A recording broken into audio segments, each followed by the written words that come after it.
Hola, ¿qué tal? Buen día tengan todos ustedes. Después de haber hecho ya su guía de estudio, prácticamente solamente es cotejar que lo que ustedes pusieron en su guía corresponda con la presentación que voy a darles en estos momentos sobre la patología benigna de mama. Entonces, si pueden solamente cotejar, corregir, que yo creo que no va a haber mayor problema porque es la presentación basada en el Williams, que ustedes ya conocen este tipo de presentaciones. Entonces, el tema pues es patología benigna de mama y hay que considerar que es diferente en cada etapa de la vida de la mujer el tipo de patología que vamos a encontrar y que vamos a sospechar. No es lo mismo tener una paciente que llegue a tu consulta porque tenga dolor mamario premenstrual a tener una paciente que tenga dolor mamario en la posmenopausia. Definitivamente lo que vas a pensar en cada una de ellas es diferente. Recordando un poco de la anatomía de la mama, bueno, pues cuenta con un sistema ductal, que es la porción glandular de la mama, va a comprender entre 12 y 15 de estos sistemas ductales y que son independientes cada sistema ductal, y cada uno de ellos va a desembocar en aproximadamente 40 lóbulos. Y los lóbulos van a tener entre 10 a 100 acinos productores de leche. Entonces, en la parte terminal van a estar los acinos y estos acinos se van a comunicar a través de conductos hasta los conductos colectores y los senos lactíferos, que ahorita vamos a ver una imagen más adelante. Los senos lactíferos se encuentran justo por detrás de la areola y que es el sitio que debe presionar el bebé cuando se da la lactancia, porque de ahí es de donde se extrae la leche que se ha formado. Entonces los conductos colectores se fusionan y forman conductos más grandes para posteriormente hacer esa dilatación justo debajo del pezón en la areola y ahí es el depósito, les mencionaba, de la leche.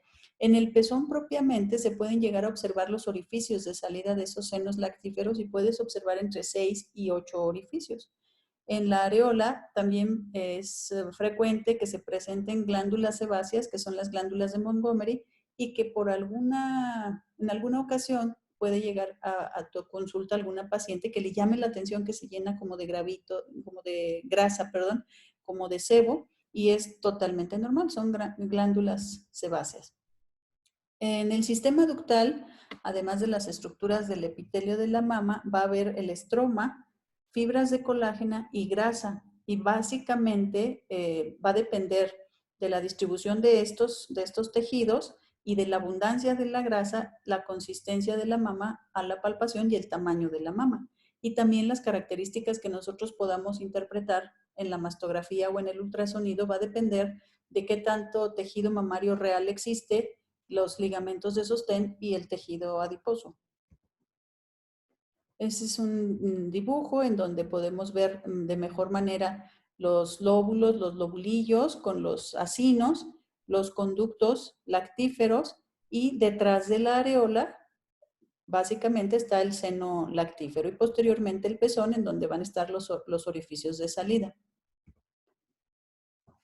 Si vemos la mama en este dibujo, bueno, gran parte entonces de la consistencia y del tamaño de la mama va a estar dado por el tejido adiposo y el tejido de sostén. Y puede haber cantidad variable del tejido productor de leche, del tejido mamario propiamente en la mama.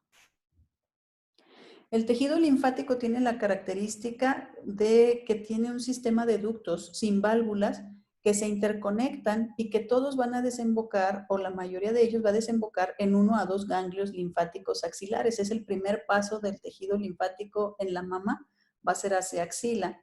Y esta mama va a drenar toda en su conjunto a esos ganglios. Por eso son importantes, sobre todo en patología oncológica, el famoso ganglio centinela que se encuentra en la axila y que si se pusiera un colorante en alguna tumoración, al drenar esa tumoración, se podría pintar ese ganglio centinela, podría ser fácilmente ubicado por quien está realizando alguna cirugía para toma de biopsia y dependiendo de si ese ganglio es positivo o no, que puedan llegar a decidir si la cirugía se hace más extensa o si pudiera plantearse solamente la tumorectomía o cuadrantectomía de la mama en tal caso. Entonces, el drenaje linfático va a estar principalmente, su primer paso va a ser hacia la región axilar y que va a ser el ganglio con metástasis más frecuente del cáncer de mama. Pero existen otras vías no conectadas que también van a drenar hacia los ganglios linfáticos mamarios internos, hacia las supraclaviculares y las axilares contralaterales o incluso abdominales. Por eso, dentro de la exploración de mama, también se tiene que palpar lo que es la cadena ganglionar para buscar en esa porción supraclavicular o a nivel axilar o incluso a nivel de los medios, ¿no? De los axilares contralaterales. Si revisamos un poco de la embriología, los botones mamarios se originan de la capa basal de la epidermis y va a haber una transformación en cada etapa de la mujer. Entonces, en la prepubertad solamente es un botón mamario que incluso aparece antes de la menarca y que está formado por pocos conductos, cubierto por botones alveolares, botones terminales o lóbulos pequeños. Durante la pubertad, cuando se empieza a liberar hacia circulación estrógenos y progesterona, se van a estimular las células epiteliales de la mama y las células mesenquimatosas. El sistema ductal se empieza a ramificar y empieza la formación de óvulos, de los lóbulos, más diferenciados. Al final de cuentas, la mama está dada una diferenciación por la producción de progesterona y prolactina y una de las preguntas de la guía era en qué momento termina la maduración de la mama y esto va a ser hasta el primer embarazo a término. ¿Por qué esto es importante? Porque la mama termina de madurar en ese momento. Por eso la asociación de factor de riesgo de no haberse embarazado o no haber lactado o no haber tenido un embarazo a término con cáncer de mama. La mama que sí ha tenido este estímulo es más madura y por lo tanto disminuye el riesgo para cáncer. Durante la edad fértil, los conductos terminales a los acinos y los acinos son estructuras más sensibles a las hormonas tanto que se producen en el ovario como si hay niveles altos de prolactina también va a responder. Otro de los puntos que se preguntaron o que se indicaron estudiar en la guía es de dónde es donde se da la mayor cantidad de patología, tanto benigna como maligna de la mama. Y bueno, la respuesta es la mayor parte de las enfermedades, tanto benignas como malignas, se van a dar en los conductos y en los acinos. Y básicamente en los conductos se desarrolla una gran cantidad de los cánceres o un mayor porcentaje de los cánceres. Las células epiteliales proliferan durante la fase lútea del ciclo menstrual y después hay una muerte celular programada. Esta muerte celular programada que se manifiesta de manera cíclica se puede incrementar el líquido en la matriz extracelular y manifestarse en la paciente como incremento en la sensación de plenitud o incluso dolor mamario, que es cíclico y que se considera normal el dolor mamario premenstrual una semana antes de la menstruación. Durante la menopausia, con la ausencia de los estrógenos, va a haber una involución de los lóbulos, el estroma colagenoso va a ser sustituido por grasa y eso de cierta manera va a facilitar en los estudios de imagen, en la mastografía, que se pueda identificar mejor el tejido mamario por esa sustitución grasa. Es más fácil interpretar una mastografía con estas características que una mastografía en una paciente joven, en donde es más el tejido mamario y puede ser más denso y que puede ocultar las microcalcificaciones características de los principales cánceres de mama. Hablando ya de patología benigna, empezaríamos platicando un poco de los cambios fibroquísticos, que quizás es la patología en donde más te van a llegar las pacientes a consultar. En cuanto a patología benigna estamos hablando, y se va a caracterizar por unas masas dolorosas bilaterales, es en ambas mamas, esa es una característica muy distintiva, o la mayoría de las veces va a ser bilateral, y que va a tener fluctuaciones en el tamaño de las masas. Esto es, la paciente te dice que de pronto siente muchas bolitas en sus mamas, en los dos lados, a veces más grandes, a veces más chicas, esas bolitas, Y de hecho le da miedo revisarse porque dice, es que yo me reviso y palpo puras bolas. Tiene característica también de que puede haber incremento del dolor premenstrual, o sea, puede palpar las bolitas todo el mes, pero premenstrualmente o más fácil las identifica o hay más dolor. La edad más frecuente es entre los 30 y los 50 años, sin embargo, puede haber pacientes de cualquier edad. Y obvio, como ya no hay un estímulo hormonal, no deben de presentarse posmenopausia. Es raro que se presenten en la posmenopausia. Es el padecimiento más frecuente que van a encontrar o que les va a llegar a la consulta. Y también se conoce como enfermedad o cambios fibroquísticos. La puedes encontrar en alguna bibliografía como mastitis quística crónica y antes se le conocía como displasia. Ahora lo vas a encontrar más como condición fibroquística. Se caracteriza porque hay quistes, pueden ser grandes o pequeños, macro o microscópicos, pueden reportar papilomatosis en las biopsias, puede haber adenosis, fibrosis e incluso hiperplasia del epitelio de los ductos. A la clínica tú la vas a encontrar como abultamientos, pueden ser asintomáticos o puede haber dolor dependiendo del día del ciclo, es una masa palpable. El dolor y la hipersensibilidad es más premenstrual, como lo habíamos comentado, por el incremento del tamaño de estos quistes. Algunas mujeres incluso puede llegar a ser un dolor constante, severo, y que a esto le llamamos mastodinia. Y también se caracteriza porque dependiendo del día del ciclo puede haber fluctuaciones de tamaño y aparición. Generalmente son cambios múltiples o bilaterales, a diferencia del fibroadenoma. Lo vamos a ver en el caso de cambios fibroquísticos o de condición fibroquística, es una patología generalizada. Puede ser o es la mayoría de las veces bilateral, aunque puede haber en ocasiones mayor cantidad de quistes o dolor de una mama que la otra, generalmente va a ser cambios bilaterales. El diagnóstico diferencial, dependiendo de la edad de la paciente, va a ser con carcinoma mamario o en ocasiones puede haber como un conglomerado de quistes o un quiste que haya crecido más que todos y que pueda simular un nódulo y ese nódulo pudiéramos nosotros tener como diagnóstico diferencial un fibroadenoma. Para hacer el diagnóstico de cambios fibroquísticos, básicamente, aunque está acá en tercer lugar, nos vamos a auxiliar con el ultrasonido e incluso pudiera llegarse a hacer, si por ultrasonido se ve una imagen quística, aspiración, y que este ultrasonido, aunque no tenga la aspiración, por el puro ultrasonido podemos nosotros diferenciar si es una masa sólida o quística. Si es quiste, pues obvio, cambios fibroquísticos. Si es sólido, nos guiamos más hacia un fibroadenoma o, dependiendo de la edad de la paciente, hasta un carcinoma. Se puede llegar a requerir de la biopsia y la mastografía es poco útil por la radiodensidad mamaria en mujeres jóvenes, lo que platicábamos que la mastografía en sí, por eso no se indica en pacientes menores de 40 años, porque la posibilidad de que haya algo malo es baja y porque el método por la mastografía tiene poca sensibilidad en pacientes con un tejido denso mamario. Entonces nos vamos más por las imágenes de ultrasonido. Hay dos patologías benignas más comunes o más frecuentes, los cambios fibroquísticos en primer lugar, pero también el fibroadenoma, incluso en algunas literaturas ustedes van a encontrar que el fibroadenoma es más frecuente, pero yo lo he visto más los cambios fibroquísticos que los fibroadenomas. Y bueno, también ustedes pueden revisar alguna estadística nacional para ver de qué hay más registro. Yo creo que cambios quísticos o fibroquísticos se van a llevar el primer lugar.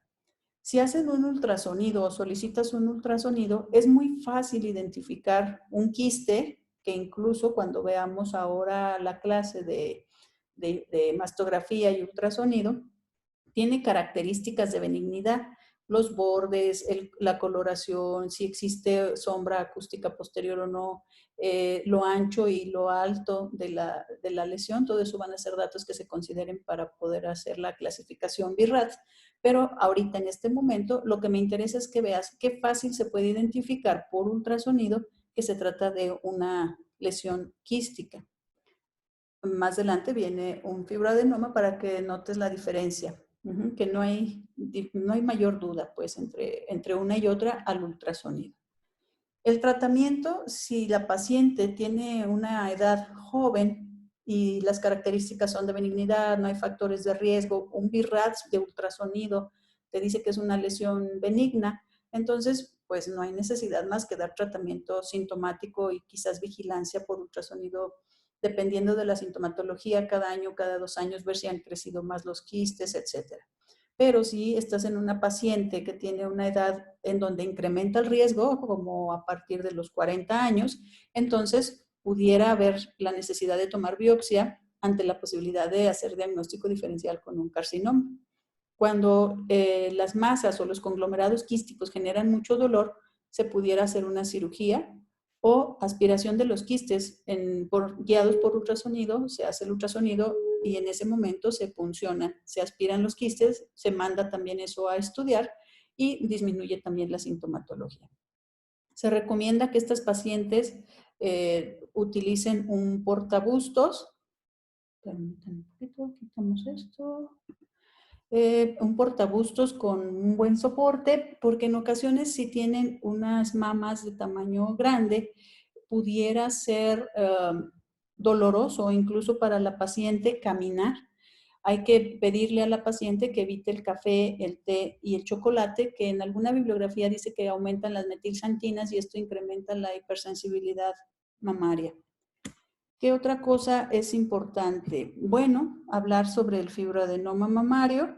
El fibroadenoma mamario es como la segunda causa de patología benigna en cuanto a las consultas. Es una neoplasia también benigna, común en mujeres jóvenes. Se presenta dentro de los 20 años después de la pubertad, entonces es de pacientes jóvenes.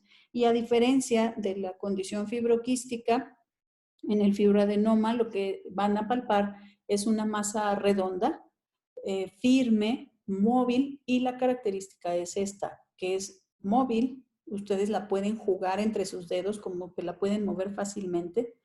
Es indolora, a diferencia de los cambios fibroquísticos, que si fuera un quiste como esta tensión, genera más bien dolor. Aquí el fibroadenoma no, es una masa indolora, muy lisa en su superficie a la palpación y que puede tener diámetros variables desde 1 hasta 5 centímetros. Representa anomalías embrionarias de los lóbulos mamarios, tiene estructuras con glándulas quísticas rodeadas por un estroma celular y también, fíjense esto, es muy importante, disminuye en la posmenopausia. Entonces, una paciente posmenopáusica que te llegue a consulta porque palpa algo en su mama, aunque tú la palpes lisa, aunque tú palpes algo, pero es nuevo, en la posmenopausia, el primer diagnóstico que te debe venir a la cabeza sería un cáncer y no una patología benigna. El diagnóstico diferencial del fibroadenoma lo vamos a hacer con cambios fibroquísticos y con el cáncer de mama. A pesar de que el cáncer de mama es más frecuente después de los 40 años, bueno, ya ustedes se han enterado de pacientes jóvenes que pudieran llegar a tener cáncer, entonces es diagnóstico diferencial. El fibroadenoma es el equivalente a los miomas en el útero, entonces son masas sólidas, lisas, que se pueden palpar fácilmente y a mayor tamaño, pues más fácilmente. Incluso si hay necesidad de quitarlo, es muy parecido a la miomectomía. Se busca la cápsula del fibroadenoma, tienen un pedículo, hay que ligar este pedículo para que no se haga hematoma posterior y mandar a estudiar el fibroadenoma. Todo lo que se quite del cuerpo, acuérdense que hay que mandarlo a estudiar. Esta es la imagen por ultrasonido del fibroadenoma. A diferencia del quiste, igual, se puede identificar fácilmente que el contenido es sólido. También se valora en el BIRADS por ultrasonido las mismas características, el tamaño, si es más largo que ancho, si tiene sombra acústica posterior, si tuviera datos de que estuviera accidentado, e incluso por Doppler valorar si existe flujo sanguíneo. Y de acuerdo a todos estos datos, establecer la categoría BIRADS y valorar si es necesario biopsiarlo o quitarlo, o se puede mantener como benigno y solamente mantener un sistema de vigilancia anual o bianual, dependiendo de los factores de riesgo y características. Entonces, el tratamiento se puede mantener en vigilancia haciendo ultrasonido, dependiendo si la paciente lo palpa. La paciente tiene que estar palpando después de cada menstruación, es el momento más adecuado para hacer exploración y valorar si hay algún cambio en la movilidad, en la consistencia o si presenta o no dolor, en el tamaño. anualmente y por su médico también, o sea, la paciente hacer su revisión mensual y el chequeo anual por su médico para también considerar si existe algún cambio. Si aumenta de tamaño, es doloroso o cambia las características, se pudiera hacer extirpación local bajo anestesia y siempre tener en mente que si crece un fibroadenoma de manera rápida, entonces mejor extirparlo y mandarlo a estudiar independientemente de la edad de la paciente. Existe una patología que es el cistosarcoma filoide, y es una variedad de crecimiento rápido. En pocas ocasiones es maligno, pero es diferente al fibroadenoma. Es un cistosarcoma que entonces sí su característica sería esa palpación de esa bola, pero que crece muy rápido. Los fibroadenomas por lo general son de crecimiento muy lento y puede un fibroadenoma incluso no crecer y durar muchos años del mismo tamaño. Si nos vamos al capítulo de secreciones de pezón, existen diferentes causas y que hay que ir nosotros determinando. Uno, pues es la lactancia o el antecedente de lactancia, que pueden pasar años y en ocasiones seguir la prolactina alta y entonces la paciente reportar que sigue teniendo salida de leche. Quizás de los datos que tenemos que tener como más presentes es que también la salida de secreción por el pezón nos puede hablar de carcinoma, pero no todo es cáncer, puede haber patología benigna como el papiloma intraductal. Los cambios fibroquísticos en algunas pacientes pueden dar también secreción de pezón y es una secreción, como es una patología bilateral, pues también puede haber una secreción bilateral de los pezones, de un líquido a veces verdoso, café, pardo, y que puede llamar la atención de la paciente y sin embargo tratarse solamente de esos cambios fibroquísticos. En otras ocasiones, la dilatación de los conductos por antecedente de lactancia o a veces sin el antecedente de lactancia puede producir como una especie de suerito, un líquido seroso, que incluso puede llegar a ser como una costrita en el pezón y la paciente lo refiere así como una costrita amarillenta sin que exista mayor patología. Para hacer la valoración de la secreción de pezón, tenemos que ver entonces qué es lo que está secretando. Puede secretar líquido seroso, puede secretar sangre o puede secretar leche. Entonces preguntarle cómo a qué se parece, qué color tiene. Si la paciente palpa, o sea, de inicio del interrogatorio, si la paciente palpa alguna masa o algo nuevo en sus mamas, si la secreción es de un solo lado o si es bilateral. Si es bilateral, de cierta manera habla de algo sistémico, y si es unilateral y de qué conducto, si es un solo conducto o si es múltiple. Si es un solo conducto, probablemente sea un papiloma intraductal o un ducto dilatado, pero si es de múltiples conductos, pudiera tratarse de cambios fibroquísticos, y si es bilateral, pues más cambios fibroquísticos o algo sistémico, como por ejemplo la hiperprolactinemia que da salida por ambos pezones y de varios conductos. Si la secreción es espontánea, persistente o intermitente, si tiene que ver con el ciclo, o si solamente presionando algún sitio específico de la mama o de la areola sale ese líquido que la paciente refiere. Y eso pudiera hacernos hablar de un conducto específico que esté dañado o con algún cambio. Hay que hacer presión nosotros mismos tratando de identificar si realmente es de un solo punto donde sale ese líquido, si tiene relación con la menstruación, si es premenopausia o si es posmenopausia que empezó a salir ese líquido. Y también, bueno, ver medicamentos, ¿no? Hay medicamentos que pueden hacer salida de líquido o incluso ingesta de hormonales o terapia de reemplazo hormonal. Si nos vamos a los ejemplos más comunes, podemos poner la secreción unilateral, espontánea, que sea serosa o sanguinolenta de un solo conducto, ya sea con tumor o sin tumor. Tenemos dos opciones. O es un papiloma intraductal, acuérdate, la secreción es espontánea, serosa, sanguinolenta, de un solo conducto. O es un papiloma intraductal o pudiera ser un carcinoma. Se puede hacer citología de ese líquido, pones una laminilla, un portaobjetos sobre el pezón para que esa secreción se quede en el portaobjetos, lo extiendes y se manda a patología, citología, y te pueden hablar si son células o si hay presencia de células malignas. El tratamiento en este caso, pues va a depender del diagnóstico, que claro, puedes acompañarlo con métodos de imagen para ver si realmente existe alguna tumoración asociada, edad de la paciente y antecedentes, y puede tratarse, si fuera un papiloma intraductal, solamente con la extirpación del conducto afectado, y si es un carcinoma, bueno, pues ya seguir la estadificación y el tratamiento oncológico propio. En el caso, por ejemplo, de una mujer en la premenopausia con secreción espontánea de conductos múltiples, ya sea uni o bilateral, aquí estamos hablando de secreción uni o bilateral, pero de conductos múltiples, que pueda ser premenstrual, si la paciente todavía está menstruando, y la secreción es verdosa o parda, de primera instancia pensaríamos en cambios fibroquísticos, o bien una papilomatosis, y también pensaríamos en ectasia ductal. O que pudiera haber ectasia de varios conductos, por eso es que sea de varios conductos. También podemos hacer biopsia si hay tejido difuso, y si se palpa alguna tumoración, pues se puede extirpar a manera de biopsia o hacer complemento igual con los estudios de imagen y decidir el tratamiento. En caso de galactorrea de conductos múltiples en una mama no lactante, habría que pensar en datos como hiperprolactinemia y hacer estudio justamente de esa medición. Hay que descartar también la ingesta de anticonceptivos, medicamentos como la clorpromacina, las fenotiacinas y algunos otros de los que están aquí. La metoclopramida es uno de los medicamentos que incluso nosotros en ocasiones indicamos en pacientes que no tienen suficiente cantidad de leche, porque pueden llegar a lograr una hiperprolactinemia y entonces aumentar salida de líquido. Si la paciente toma este medicamento por alguna otra causa por tiempos prolongados, pudiera presentar entonces salida de líquido por pezón.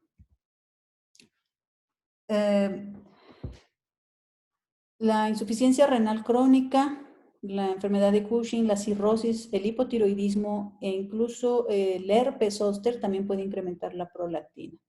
Si la secreción es de un conducto único, pues se puede plantear la extirpación, y si no, más bien buscar qué es lo que está ocasionando esa salida de líquido. Si la secreción por pezón es purulenta, pues hay que pensar en un absceso que se encuentre subareolar. Y en este caso, pues hay que abrir el absceso o el seno galactóforo que esté infectado, o si hay la duda, porque también puede haber cánceres que tengan esa apariencia, pues hay que hacer citología o más estudios para hacer diagnóstico diferencial. Otra entidad va a ser la necrosis adiposa, que generalmente va a ir asociada a traumatismos. A mí me ha tocado ver en estos años algunos casos, por ejemplo, una paciente que cerrando la puerta de su carro dejó la mama entre la puerta y eso pues le generó una necrosis adiposa. Otros casos, por ejemplo, que pueden presentarse son la clásica mamá que está acostada y tiene otros niños chiquitos, y esos niños chiquitos brincan y de pronto caen sobre la mama y genera esa necrosis adiposa. O pues algún traumatismo que te pueda referir la paciente, que en este caso es muy asociado lo que te platica la paciente con el cuadro clínico. Puede haber otro caso antes que se me olvide, incluso este caso se presentó al hacerse una mastografía. Le presionaron tanto la mama que generaron una necrosis adiposa. Entonces es muy asociado el cambio en la mama con el antecedente que te cuente la paciente. Entonces, la necrosis adiposa puede ser una masa que se acompaña incluso de retracción de piel o pezón, que si no preguntas los antecedentes, pues acuérdate que retracción de pezón y cambios en la piel nos hacen pensar en cáncer, pero en este caso está el antecedente del traumatismo. O puede llegar a ser la característica visible de la paciente, indistinguible del carcinoma. Puede o no haber hipersensibilidad, y bueno, en este caso la desaparición va a ser gradual, solamente hay que dar tratamiento antiinflamatorio y esperar. Pero si existe la duda, si la paciente no tiene una asociación directa, pues habría necesidad de tomar biopsia o incluso extirpación de esa masa dañada. El absceso mamario puede presentarse en la lactancia, y esto puede ser una paciente que esté lactando, que se tape algún conducto y que pueda haber infección por los mismos patógenos de la piel. La zona va a estar enrojecida, dolorosa e indurada, y esto nosotros lo podemos manejar sí con antibiótico, y hay que extraer la leche. Generalmente utilizamos dicloxacilina y extracción de la leche. Si la paciente llega a tener fiebre, en esa leche no dársela a los bebés, generalmente es la recomendación, pero sí hay que extraer la leche e incluso si la otra mama está sana, puede dar esa leche de la mama que está sana al bebé. El drenaje del absceso se va a hacer necesario dependiendo del cuadro clínico y la suspensión de la lactancia de esa mama dañada sería de manera temporal. Estas letras aquí no les hagan caso. Son imágenes de diferentes patologías. Esta es una mastitis generalizada. Vean cómo está inflamada, cómo hay datos pues sí, de una patología más general en esta piel y el cáncer de mama que pudiera llegar a ser tan grave cuando las pacientes no acostumbran revisarse o cuando no quieren acercarse. Pero simplemente con ver, por ejemplo, esta zona de la axila, vemos que se trata de una paciente de mayor edad y que a veces por sus propias creencias o convicciones o miedos prefieren dejar evolucionar las enfermedades a estadios más avanzados. Hablamos también ahora de las mastalgias, que las mastalgias hay que diferenciarlas en la mastalgia que es cíclica, que puede ser bilateral, que es difusa y que se intensifica durante la etapa del ciclo post-ovulación, en la fase lútea. Y generalmente se va a desaparecer una vez que la paciente tiene su regla. Esta mastalgia que es cíclica no requiere una valoración especial y nosotros podemos dar tratamiento sintomático con algún antiinflamatorio. Puede ser paracetamol, puede ser ibuprofeno, naproxeno y generalmente es una mastalgia leve y que cede muy bien ante estos antiinflamatorios no esteroideos. Hay otro tipo de mastalgia que no tiene que ver con la menstruación, la mastalgia acíclica, que puede ser circunscrita, que no tiene relación con la menstruación. La paciente puede referirte que es un punto como una punzada en alguna parte de la mama y que puede estar asociada más bien a algún quiste que haya crecido, que esté a tensión y que mientras tenga ese aumento en la tensión del quiste, pues va a generar ese dolor muy localizado. El cáncer habitualmente no da dolor, aunque en algunas pacientes sí puede llegar a haber dolor. Entonces, lo mismo, te regresas a revisar a la paciente, edad, factores de riesgo, ver si tiene mastografía o no. No trates de adivinar si va a tener lesión o no. Si la paciente tiene más de 40 años, hay que solicitar mastografía de control. Es el estudio que nos puede ayudar a hacer diagnósticos. Tenga o no dolor, debe tener una mastografía anual o bianual. Ya veremos más adelante cada cuándo se recomienda que se hagan. Pero si trae dolor y la paciente es mayor de 40 años, hay que hacer estudios de imagen, aunque pienses que pueda ser un quiste o lo que tú pienses, ¿no? Va a requerir entonces valoración por imagen. En caso de que la imagen de alguna indicación, pues habría que biopsiar y se puede biopsiar con aguja cualquier anomalía palpable o visible. Aunque la exploración de mama no es el mejor método para hacer diagnóstico oportuno, porque en realidad un diagnóstico oportuno sería cuando el cáncer sea pequeño, que existan el principal cáncer de mama va a dar pequeñas, o sea, microcalcificaciones, que esas solo las podemos ver por estudios de imagen, la mastografía específicamente. Y para que una mujer pueda palpar algo, una tumoración tiene que ser mayor a 1 centímetro y eso en manos que ya saben palpar el tejido mamario. En una paciente que nunca se revisa, que tuviera unas mamas de tamaño grande, pues va a ser mucho más difícil que pueda palpar lesiones pequeñas. Básicamente, para que la paciente lo pueda palpar, tiene que ser lesión mayor a 1 centímetro y si no tiene experiencia, pues más, ¿no? Sin embargo, bueno, hay que enseñarle a la paciente a revisarse para que haga conciencia de su tejido mamario y que pueda identificar lo que ha tenido toda la vida en su mama, si hay fibroadenoma, si hay ganglios, si hay cambios fibroquísticos, que la paciente lo puede identificar. Y las técnicas ustedes las pueden observar en estas imágenes o pueden ver o buscar videos en YouTube de cómo se explora la mama. Lo más importante no es tanto la técnica, sino que la paciente se acomode a revisarse, ya sea en líneas, ya sea de la parte basal de la mama hacia la areola y el pezón, o bien de manera circular. No importa cómo lo haga. Puede estar sentada frente a un espejo con su mano en nuca, puede tener su mano en la cadera, puede ser acostada, puede ser cuando se esté bañando, como a la paciente se le haga más fácil. Pero sí, cada que tú tengas oportunidad, hay que enseñarle a la paciente, recordarle que debe revisarse sus mamas cada mes. Y esto le va a hacer la conciencia y a partir de los 40 años hay que empezar a hacer mastografía. Entonces, denle una checadita también a las técnicas de exploración mamaria para que tengan la manera ustedes de asesorar a las pacientes.